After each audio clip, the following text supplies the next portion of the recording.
रह रहकर मेरी आंखें उसकी यादों में लाल हुए जा रही हैं। सीने में अब दिल की धड़कन तो नहीं, पर अब भी उसकी यादें सता रही हैं।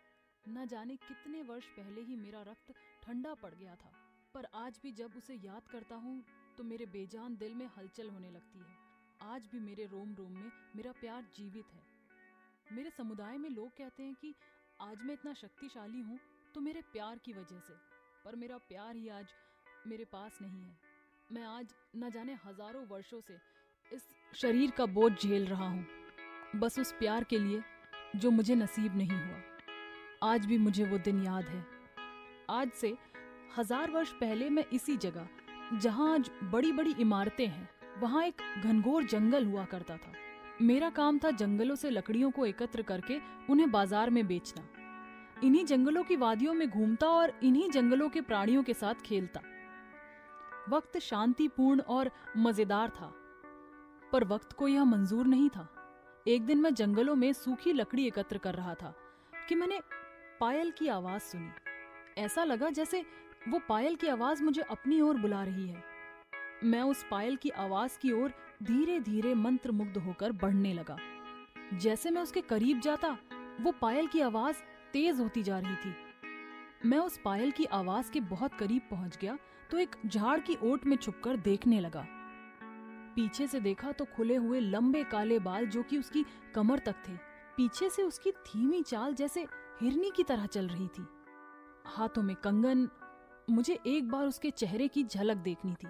मैं हिम्मत करके झाड़ की ओट से बाहर आया और कहा, सुनिए। उसने पीछे मुड़कर देखा और मैं देखते रह गया। सुंदर सा वो गोल चेहरा, जिसमें सुंदर प्यारी काली आंखें, जिसमें एक डर और शर्म का ऐसा तालमेल कि उस पर नजर ठहर गई। उसके गुलाबी होंठ और उसका गोरा रंग, मानो मैं उसे देखते ही सपनों में कहीं खो गया। उसने मुझे देखा और दौड़ने लगी। मैं बस उसे देखता रह गया।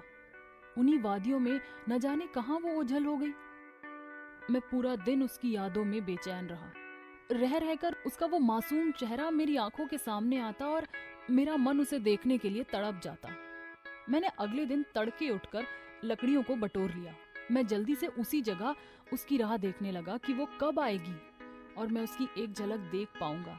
काफी समय हो गया था, पर ना उसकी पायल की आवाज सुनाई दी और ना ही उसकी झलक मिली। ऐसे ही लगभग 4 दिन गुजर गए। मैं रोज आता और एक आशा मन में दबाए चला जाता। आज 5वां दिन था जो मैं वहां उस पेड़ के पीछे खड़ा था। अचानक एक प्यारी मीठी आवाज मेरे कानों में पड़ी। सुनिए। मैंने पीछे मुड़कर देखा तो वही सुंदरी थी। मैं उसे देखते ही स्तब्ध खड़ा हो गया। उसने कहा, कौन हो तुम? इस तरह यहाँ रोज क्यों खड़े रहते हो? मैंने कहा, क्या तुम्हें नहीं पता कि मैं यहाँ क्यों खड़ा रहता हूँ? उसने शर्मा कर अपनी पलकें झुका ली। मैंने कहा, तुम्हारी सुंदरता मुझे यहाँ ले आती है। जब से तुम्हें देखा है बस तुम्हें देखने की इच्छा होती है। आज भी मैं तुम्हें देखने आया हूँ। उसने कहा, क्या मैं सच में इतनी सुंदर हूँ? मैंने कहा, हाँ। मैं उसके पास गया और कहा, मुझे तुमसे प्रेम हो गया है। उसने कहा, मुझसे प्रेम करना इतना आसान नहीं है। मैं तो तुम्हारा नाम तक नहीं जानती। मैंने कहा, मेरा नाम योगेश्वर है। यहीं लकड़ी बटोरता हूँ और बाजार में बेचकर अपना गुजारा करता हूँ। लड़की ने कहा, मेरा नाम रुक्मणी है। मैं यहीं पास झील के किनारे बसे कबीले में रहती हूँ। मैंने कहा, क्या तुम मुझसे प्रेम करोगी? उसने कहा, मैं तुम पर मोहित हूँ, इसीलिए तो यहाँ आई। मैं भी तुमसे प्रेम करती हूँ, पर। मैंने कहा, पर क्या? उसने कहा, हमारे कबीले का ये रिवाज है कि हमें अपने ही कबीले के लड़के से विवाह करना होता है। हमें प्रेम करने की अनुमति नहीं है। मैंने कहा, प्रेम कभी किसी की अनुमति का मोहताज नहीं, वो तो बस हो जाता है। प्रेम का कोई रिवाज नहीं हो सकता। मैं तुमसे बहुत प्रेम करता हूँ और अब हमें कोई अलग नहीं कर सकता। मैं तुम्हारे लिए अपनी जान को भी त्याग सकता हूँ। उसने कहा, नहीं, यह अब सिर्फ तुम्हारी जान नहीं, मेरी भी है। मैं अब तुम्हारे साथ पूरा जीवन गुजारना चाहती हूँ।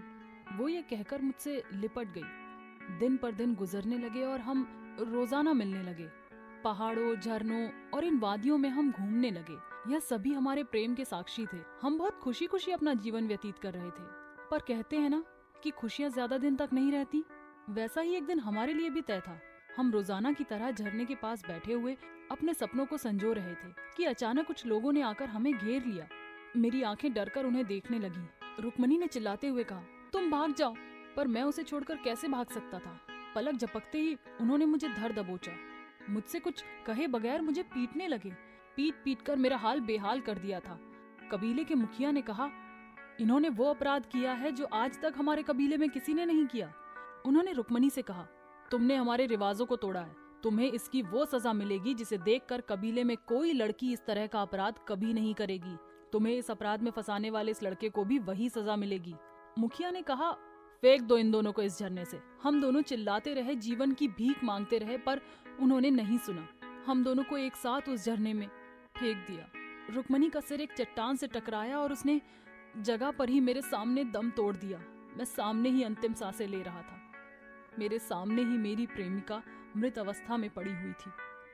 मेरी नजर उसी पर टिकी हुई थी। मैं अपनी अंतिम सांस लेता कि कुछ लोग वहां आ पहुंचे। मुझे उठाकर वह एक गुफा में ले गए।